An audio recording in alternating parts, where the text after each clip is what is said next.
Gaurkoan ere, Arantza Ibarra dugu gurekin, zinema kolaboratzailea, asteburua da, orduan estreinaldiak ekarri ditu, eta gainera gabonak gertu daudenez, ere hor aukera dugu zineman egoteko.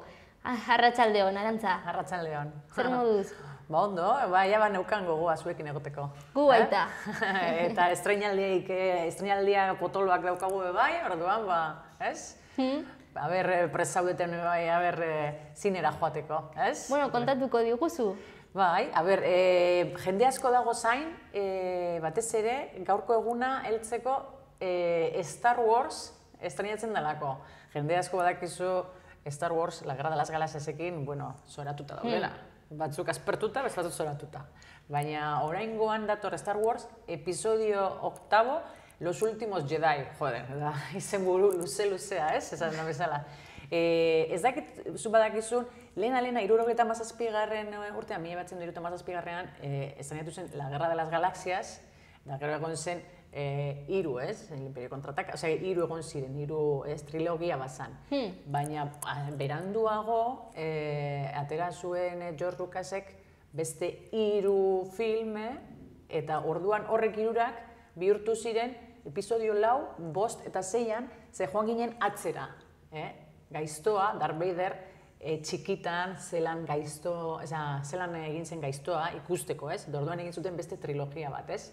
George Lucas gutxi zuen hori, eta, Walt Disney dago atzean, ez? Eta orduan aholkulari bezala ipini zen, eta orain hasi ziren egiten beste trilogia bat, ez? Eta orduan 2015an egin zuten episodio 7. Eta 2017. Urtean orain dator hau, Los últimos Jedi. Orduan, jendeak ezagutzen duenak asko hau, La Guerra de las Galaxias eta hau, asko pozten da, ze agertzen dira Luke Skywalker, Mark Hamill, etorkizunean, zelan dagoen ezkutatuta, eta orduan protagonista bera bila dabil, bera irakusteko espata, laserra, eta Jedi bat izateko esaten bezala. Eta bebai agertzen da Leia, printzesa Leia, agertzen da bebai, eta egin zuen hau pelikula, eta gero hil egin zen. Orduan da, pelikula hau da beran azkenengoko filma egin zuena. Justo eman zion, Carrie Fisherri, justo eman zion aukera egiteko bere plano guztiak, eta orduan nik uste dut hau pelikula jende askorik ikusiko duela, bera, postuma zen bezala pelikula justo Leia agertzen da, Luke Skywalker, Han Solo adibidez Arinauakoan, episodio 7. Justo amaitzen da, bere gizona, berarekin semea daukaten gaiztoa bihurtu dela, eta ez da beti aita gaiztoa, semea ona, gero semea txarra, beti ona txarra, hemen dago beti borroka gaiztoak eta onan artean, ez? Eta zaten dute hau filma oso ondo dagoela, ze hartzen duela espiritua lehenakoa, lehenengoko trilogiako espiritua hartzen duela. Rian Johnson zuzendariak oso ondo hartu du hori puntua, egin zutenean honek barriak hasi zirenean egiten horre lehenengoko trilogia atzera botatzen, askorek esaten zuen, zetako egiten dute hori, beste, ez dakiz eta, batzuk daude esaten dutenak oso ondo daudena, baina beste batzuk esaten dute, lehenengoak erekin konparatuta, ez. Baina honek adibidez, honek 3 egin behar dutenak, 3. 2019an, estrenatuko da izango dela episodio 9, hau 8 esaten dute dela oso ona. Jendea joan dena zinera ikustera eta kritiko guztiak esaten dute, hau borobila dela eta lehenako puntuak daukala asko eta jendea asko emozionatuko dela, unkituko dela, bai divertitu, bai espatako borroka asko eta sentimentu gehiago daukala. Orduan ikustu dut fansak pozik egongo direla Star Wars honekin. Bai, eta baitu elementu asko hori arrakastatua izateko. Bai, esaten dizuen bezala ez da bakarrik pertsonai barriak daudela. Laura Dern adibidez, pertsonai barria da, Benicio del Toro pertsonai barria da, baina gero daude, hori izaten duzuna, Luke Skywalker hor egotea eta printzesa Leia, lehena, nahi duzan Leia Organa bezala hor egotea, bada oso, da gainera bere azkenengoko, jendearentzako izan behar da emozionantea, ez? Jendeak bizi duenak, ez? La Guerra de las Galaxias, zen da bezala. Zuk ikusten daukazu La Guerra de las Galaxias lehenakoa? Ez. Bat bera bez? Ez, agian zatiren bat, baina osoa ez. Osoa ez. Horregatik, jendea asko dago, ez duenak galdu, ez bata, ez bestea, gero hemen agertzen da Chihuahua, bai agertzen da, hori, ez dakit ikusten daukasun, higi asko da, ez? Chihuahua agertzen da, eta gero, lehenako La Guerra de las Galaxiasen Ewoksak oso celebrak zirenak txiki-txikiak, hemen beste holako gauza txiki batzuk agertzen dira, monstruito txiki batzuk, bai celebrak direnak, baina ez igual hain celebrak Ewoksa bezalakoak, baina, bueno, ez, hor puntuan jarraitzen, eta gero robota R2-D2 jarraitzen du, eta, bueno, ez, han beste gauza daude lehenakoak, baina barriekin naztatuta. Hor daukagu aukera bat. Hor daukagu aukera bat, eta jende asko zain, hau ikusteko. Segurazki, bai.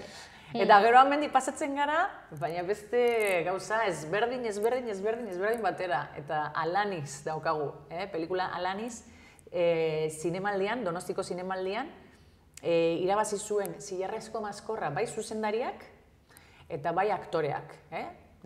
Neska Sofia Galak irabazi zuen Zilarrezko Maskorra, eta zuzendaria Anai Berneri bai irabazi zuen. Eta orduan da, Sofia Galak egiten du prostituta baten pertsonaian barren sartzen da, kartela gainera oso potentea da, ez dakit ikusi duzun hortzear, agertzen da bera Sofia Gala pertsonaia hainkazabalik ume batekin titia ematen, ia erdi biluzik, eta da kartel bat, pixka bat oso gogorra, egiten da titiatik, ez? Horre txintzilik bere umea urte bat erdikoa, nik ezakit zerrez, eta da hainka zabalduta eta prostituta baten egiten du, bizik da neska batekin pisuan eta umea zaintzen duen bitartean lana egiten dute, ez? Prostitutak dira biak. Baina zer gertatzen da, bateri polizia etortzen da, bota egiten die etxetik kanpo egon behar da, bat kartzelan, eta bera protagonista aurkitu behar du bere bizitza, bai lanean, bai umea zaintzen, eta kalean, eta dauka oso pelikula naturaltasun askoko pelikula da, dokumentalen naturaltasuna dauka pelikulak.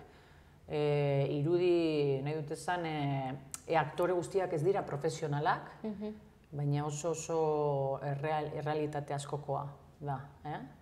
Argentinarra, pelikula, eta ez dauka zerikusirik, klaro, ikusten dugun pelikulakin ez dauka, esaten dizuen bezala, plano oso errealistak, naturalak, eta zerbait bizka bat feminista puntua bai dauka, oso gogorra. Teknikoki orduan ematen zaio hori ez, baina ere gaia horrelako. Bai. Ematen du, benetan gertatzen dagoen gauza badala, pelikula bat emon beharrean, ematen du, benetan dagoen gertatzen. Errealitatea ikusten ari duzula. Orduan hori bai, horregatik igual, saritu dute bai zuzendaria eta bai aktorea, eduki du arrakasta handia zinemaldian, Donostiko zinemaldian. Orduan, beste aukera ezberdin badaukagu, ez? Honekin, Alanisekin. Ez daukana zer ikusirik fantasiakin, eta ez alderantziz, eta errealitatea, eta ez da produkzio handiko pelikula bat, baina ere itxura hona dauka. Toronton ere bai estrenatu dute, jaialdian, eta orduan dago arrakasta dauka bestera batera, ez? Bestera batera. Eta hor adibidez, hortik pasatzen gara dokumental batera. Dokumental gustatzen zaizu, zuri? Niri asko, bai. Gero eta arrakasta gehiago daukate, ezta? Dokumentalak. Bai, jaialdietan geroz eta gehiago entzuten dira, nire jaialdi moten arabera, baina... Bai. Ze dokumental mota gustatzen zaizu zuri, gutxo gora bera? Bueno, denetarik, baina adibidez azkenen urte hauetan asko ateratzen direla Amy Winehouse edo Kurt Cobain edo gai sozialak ere. Bai. Musikariak eta bai gustatzen zaizu edo pertsonaiak, ez? Hau adibidez, deitzen da, muchos hijos, un mono y un castillo. Osea, dauka izenburu bat oso originala, ez? Atzean dago Gustavo Salmeron aktorea dela, Eta egon da, hanbeste urte, baina 14 urte, gutxi gora bera, 14 urte bere amari grabatzen. Bere amari, Julita, bere amari grabatzen. Eta orduan, Boyhood bezala pelikula ikusten dena urtero zer gertatzen den, bueno, bere ama grabatzen egon da. Eta MacGuffin bat dago, hemen pelikulan, Alfred Hitchcockek erabiltzen zuena MacGuffina, MacGuffin bat dago daudela bilatzen bere amonaren azur bat. Osea, kaxa batean dagoela gordetat ez dakiten nun dagoen. Orduan, MacGuffin bat dago, dokumental osoan, hori bilatzen daudela, ze beren amona Gerra Zibilean egon zen, eta ez dakit zer, eta bueno, da, bitartean, historia jarraitzeko MacGuffin bat, ez? Bai. Hori bilatzen. Eta zer da celebre daukana? Aparte de Julita dala oso pertsonai, nahi dut esan, bere ama dauka pertsonalitate asko, jendeari gustatekoa, bueno, baina da, falangista, masonera, republikana, da, armas tomar, zan da bezala, Andra, eta orduan, berak esan zuen, nik amari grabatuko diot, dira beste anai, bera behateratzen da dokumentalean, eta bere amaren ametsa zen, hanbeste ume eukitzea, tximino bat eukitzea, eta kastillo bat eukitzea. Eta dana lortu zuen. Bai kastillo eukitzea, bai tximino eukitzea, eta 6 seme eukitzea, ez? Baina, klaro, gero kastillo bat mantentzea ez da hain erreza, ez? Orduan, dokumentalean ikusten dana da, zelan, kastilloan daukaten gauza guztiak, ze, klaro, daukan beste gauza, eta horren beste urte grabatzen, da pertsonai bat gordetzen duena gauza asko, lehenakoak, eta hori dana, ez? Imagino, bere amonaren azurran bila badabiz, eta ez? Bai. Eta bere aitona, kaja batean, bere bestea, orduan dauka, ez denetarik. Eta orduan, kastilloan daukan gauza guztiak gorde behar dute leku txiki batean, ez? Piso txiki batera joan behar dira danak eta gauza guztiak. Eta orduan, hori, ez? Horren nire irizten zait hau dokumentala oso celebra izan behar dela. Deitxura oso ona dauka, Bai, interesgarria. Bai, gero bera Julita, Gustavo Sameronen ama dauka desparpajoa. Eta orduan nik uste dut... Pertsonai erakargarria. Bai, izan behar da oso divertigarria dokumental hau. Hor, beste bat. Beste gauza ezberdin bat, Eta zer gehiago? Eta, bueno, gero, amendik pasatzen gara, fikziora, una especie de familia, hemen koprodukzio asko daude. Daukagu Argentina, berriro, hemen daukagu Argentina, daukagu Brasil, Polonia, Dinamarca, Alemania, Frantzi, beste koprodukzio daude hemen pelikulan. Eta protagonista da Barbara Leni. Niri Barbara Leni aktorea asko gustatzen zait, oso ona da. Eta hemen da thriller dramatikoa, bera eta beren gizona, bera medikoa da, eta beren gizona legaltasunaren kanpo adopzio bat doaz egitera, Argentinan daude, eta doaz egitera adopzio bat ez dena legala, eta orduan guraso batzukin egingo dute hori, eta jaiotzera doanean umea, joan behar dira, umea adoptatzera, baina hor bitartekari bat dago, hori dana medikoa dago, bitartekari bat dago hori dana lotzen, azten dela dirua eskatzen beraiei. Orduan hor hasten da, esaten den bezala, thrillerra, ze, klaro, ez daude legaltasunean egiten. Eta orduan, Diego Lerman zuzendariak eramaten dizu hor puntuan, klaro, hasten da, hasiera batean adopzioagatik hitz egiten gaude, baina gero hor barruan dauden, kriston, ez, kakanaztea, esaten den bezala, ez? Eta Barbara Leni, ematen du pelikula bat oso interesgarria, gidoiak, niretzat pelikula batean historioa oso garrantzitsua da. Eta hemen kasuan oso gidoi ona dauka. Eta zinemaldian Donostian gidoia eman zioten oneri, Zillarrezko Mazkorran eman zioten gidoiari, oneri. Eman zioten zinemaldian. Orduan, nik uste dut hau pelikula daukala punto, ez da, sozialki oso interesgarri, ez da, adopzioaren mundua, bai, Bai, hor ere asko dago hitz egiteko horren inguruan. Bai, ez dakit, eta gainera legaltasunetik kanpo basabiz zerbait egiten, ze legaltasunean hain oztopo asko dauden honek, ez? Beste bide bat aurkitzen dute, baina aprobetxatu egiten dira, ez? Hor, beste batzuk diruan nahi dutenak eta hortik doa, ez, pelikula. Orduan iristen zait, bai planoagatik eta bai aktoreagatik, baina batez ere historioagatik, interesgarria, hau una especie de familia. Azkenean hori da oinarria edukia, ez? Gidoia. Claro, edukirik gabe ez duzu egiten, egin alduzu, gidoi on batekin eta zuzendari normal batekin pelikula ona egin alduzu. Gidoi normal batekin eta zuzendari on batekin pelikula normala egiten duzu. Bai. Historia oso garrantzitsua da. Orduan, hemen historia bat ona daukagu bentsat, ez? Eta dokumentala interesgarria da, celebrea da, baina hau ja beste era batera, ez? Ja fikzioa da, baina...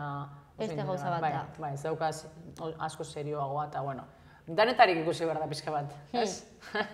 Eta, bueno, gero, thriller dramatiko batetik beste thriller dramatiko batera pasatzen gara, eta hemen dago Diego Corsini, Espainiarra, eta hemen agertzen da Ricardo Darinen semea, protagonista bezala, da Silvia Pascal, jende asko Silvia Pascal ikusteko gogoa dauka bai, pasatu zaionetik hori eukizuena iktusarena, eta, klaro, iktusarekin memoria, oso motela da, ez? Memoria eta hori dana lantzeko eta egon da beste denpora pelikula batean egon gabe. Nik ikusi dut zatitxoak egiten, baina, bueno, hemen agertzen da, eta ni posten naiz beragatik, ez, pelikula gehiago egitea, eta, bueno, hemen daukagu bera. Hemen bai Argentina, ez dakit zergatik, azte bukaero honetan ez, Argentina dago asko, hemen, bai? Lehen daukagu alan izen, una especie familian, hemen bai Argentina ikusten da, eta Espainia ikusten da. Argentina eta Espaini eta garai ezberdinetan. 70 hamarkadan agertzen da Argentina politika, borroka armatua, zelan protagonista bera, Ricardo Darinen semeak egiten du gaztea zenean hor Argentinan, zelan maite mintzen dan eta politika eta, bueno, kreston nazteak hor. Eta gero beste alde batetik dago, bera nausitaz, semea Espainian eta beraien arteko gatazka, bai, aita eta semearen arteko gatazka, ez? Orduan, bi historio bezala lotuta daude, ez? Bi historio bezala lotuta daude, eta orduan, bueno, bere punto, hau bai da thriller dramatiko bat, bai. Niri bestea iristen zait interesgarriagoa, baina honepe bai baduka bere... Bai, bere gauza. Bere gauza, ezta? Bai.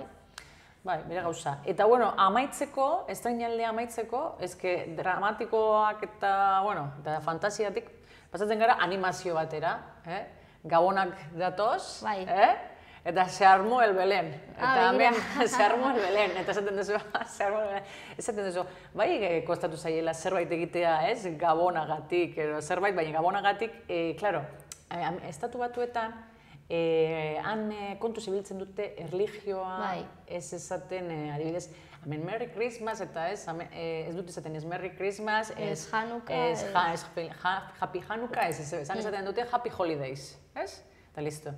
Ez dute nahi esan, hau erlijio badaukat, ero hau erlijio guretzako, hau da, eta puntu, eta batzuk ziniztuko dute, eta bezatzuk ez. Baina danok hemen gaude Gabonak ez, ospatzen izan da bezala. Baina han ez. Eta orduan, hau pelikula egiteko kontu zibile behar zuten zelan egin, ez? Zelan egin. Ze, klaro, Jesus, Maria, Jose, eta bueno, ordanak, ez?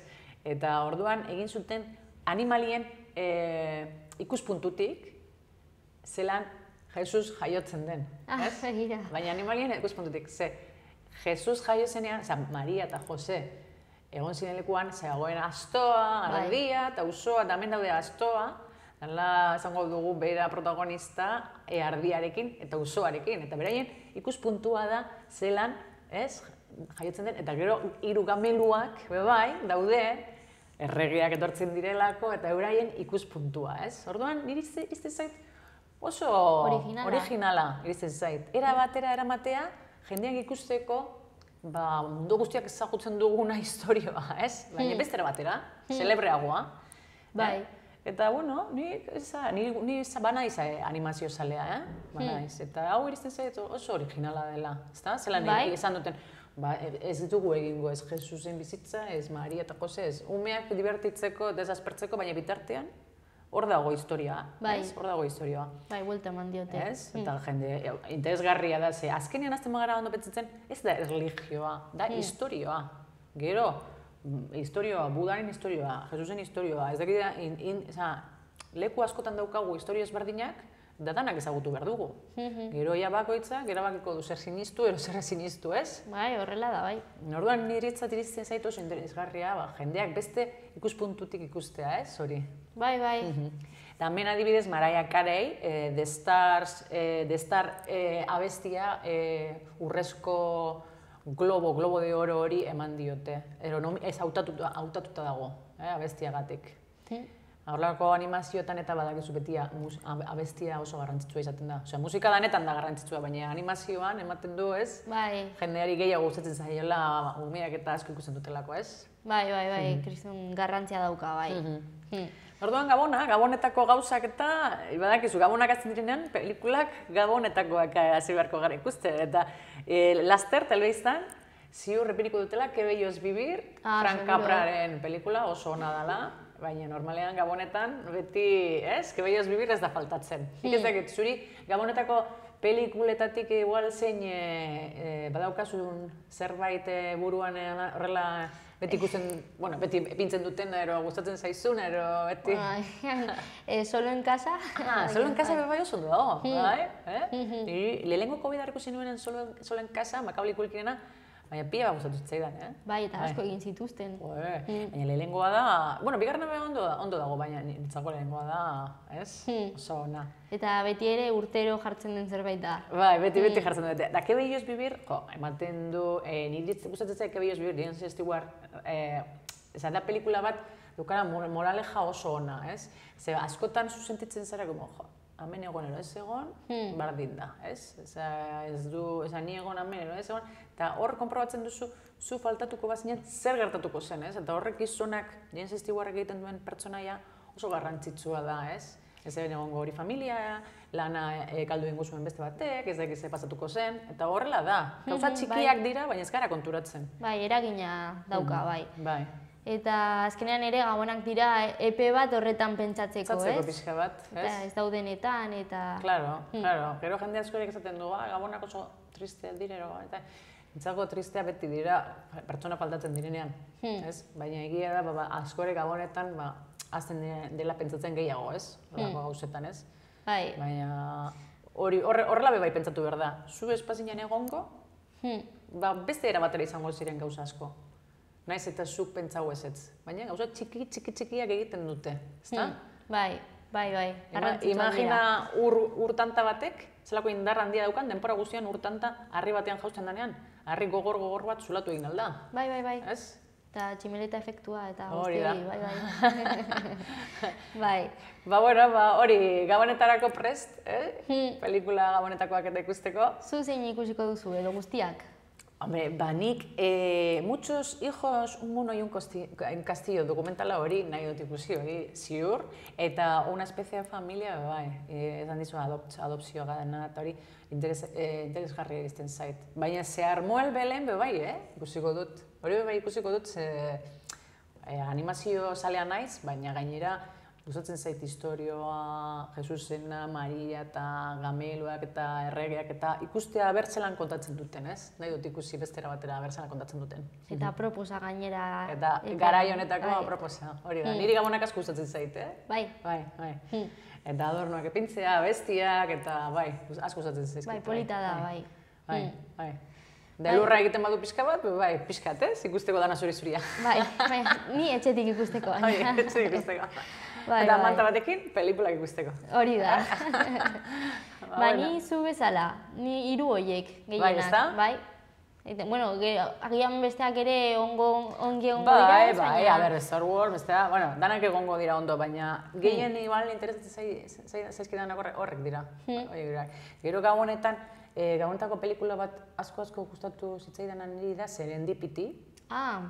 John Cusack eta Kate Beckinsale da historia oso normala, mutil bat eta neska bat, bakoitzak dauka bere bikotea, ezagutzen dira de repente, fletxasua aurkitzen dute, baina esaten dute, bueno, destinoa bada, aurkituko gara, ez? Eta batek epintzen du bere telefonoa liburu batean, eta besteak diruan, ez?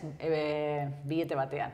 Eta, batek erosten du liburua, eta liburua uzten du leku batean, merkatu batean, eta, da bat bizi da Estatu Batuetan, eta bestea Inglaterran. Eta, mutiak esaten du, baina, zelan aurkituko gara. Aurkitzen dira. Aurkitzen dira, hori da polita, bai, Bai, eta batzutan bizitza horrelakoa da. Horrelakoa da. Ez kasualitateak ez dira existitzen. Ez dira existitzen kasualitateak.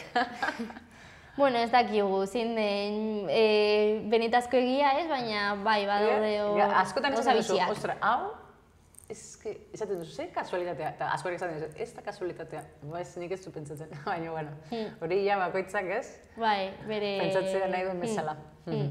Bai, eta serendipia edo hitz hori benetazkoa existitzen da, ez? Bai, zako hitz polita, bai. Ba, primera, Arantza, hor ditugu aukera guztiak, eta primeran pasa oporretan. Zuepe, bai. Eskerrik asko. Eta, egongo gara, bai. Bale, ba. Horrengo arte, bai.